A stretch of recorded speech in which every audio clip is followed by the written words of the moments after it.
شروع اللہ کے نام سے جو بڑا مہربان نہایت رحم والا ہے۔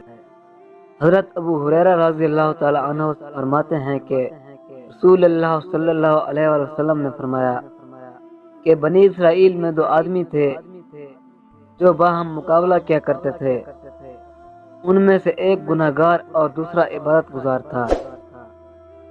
جو عبادت گزار تھا وہ دوسرے کو گناہ میں مبتلا دیکھ کر برابر یہی کہتا تھا کہ گناہ سے باز آ،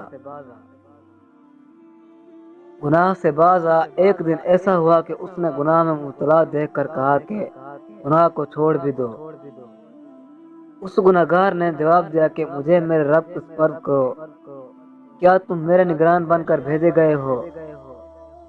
اس عبادت گزار نے کہا کہ خدا کی قسم اللہ تعالیٰ تیری مغفرت نہیں کریں گے، یا اس نے یہ کہا کہ اللہ تعالیٰ تجھے جنت میں داخل نہیں کریں گے۔